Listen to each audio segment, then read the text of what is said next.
Hello guys, তো আজকে চলে এসেছে যে নতুন ইন্টারেস্টিং একটা ভিডিও নিয়ে। তো চলো ভিডিওটা শুরু করার আগে তোমরা দেখে নিয়েছো যে ভিডিওর যে টপিকটা সেটা কি হতে পারে। তো আমার চ্যানেলে ভিজিট যারা নতুন করেছো তারা অবশ্যই চ্যানেলটা সাবস্ক্রাইব করে দিয়ে বেল আইকনটা প্রেস করে দিও অবশ্যই, তাহলে নোটিফিকেশন গুলো তোমাদের ফোনে সবার আগে পৌঁছে যাবে। তো ভিডিওটা শুরু করার আগে বলে দিই, এটা হচ্ছে অ্যামাজনের ফেস্টিভ রিডল কুইজ। যেহেতু এখন ফেস্টিভ সিজন চলছে, দিওয়ালি চলছে, দিওয়ালি স্টার্ট হবে, তার জন্য এই কুইজটা। তো অ্যামাজন অ্যাপ্লিকেশনের মধ্যে এই কুইজটা অ্যাভেলেবেল আছে। তো এখান থেকে টার্মস অ্যান্ড কন্ডিশনের মধ্যে গেলেই দেখতে পাবে এখানে কন্টেস্ট যে টাইম দেওয়া আছে 30 অক্টোবর থেকে 11 নভেম্বর পর্যন্ত এই টাইম দেওয়া আছে। এই টাইমের মধ্যে তোমাদের এই কুইজটা কমপ্লিট করতে হবে।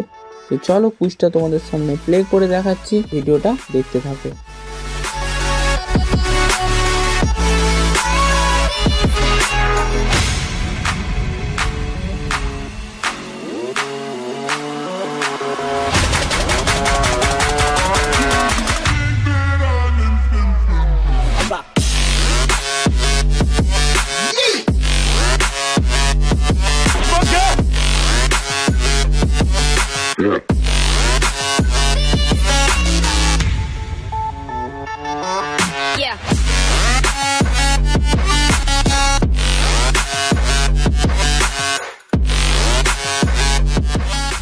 তো 5টা কোশ্চেনের সঠিক অ্যান্সার দেওয়া হয়ে গেছে। সঠিক অ্যান্সার দেওয়ার পর এখানে অটো ডিরেক্ট হয়ে গিয়ে এখানে দেখাবে ওয়েল ডান, এবং লাকি ড্রয়ে যদি তুমি জিততে পারো অবশ্যই 50,000 রুপিস তোমার অ্যামাজন পে ব্যালেন্সে অবশ্যই অবশ্যই অবশ্যই পৌঁছে যাবে। এখানে যে উইনার্স লিস্ট 12 নভেম্বর এখানে দেবে, তো তোমাদের যদি নাম ওঠে অবশ্যই এই টাকাটা পেয়ে যাবে। তো আশা করি ভিডিওটা তোমাদের ভালো লেগেছে। এই কুইজটা খেললে তোমরা এই প্রাইজ মানিটা জিততে পারো অবশ্যই, এবং যারা এই ভিডিওটা প্রথমবার দেখছো অবশ্যই একটা লাইক করে দিও। এরকম আরো তাহলে ইন্টারেস্টিং ভিডিও তাহলে তোমাদের দিতে থাকবো, এবং কমেন্ট করে অবশ্যই জানিও, এবং অবশ্যই শেয়ার করো ভিডিওটা। তো চলো আজকের মতো টাটা, দেখা হবে নেক্সট কোনো ইন্টারেস্টিং ভিডিওতে।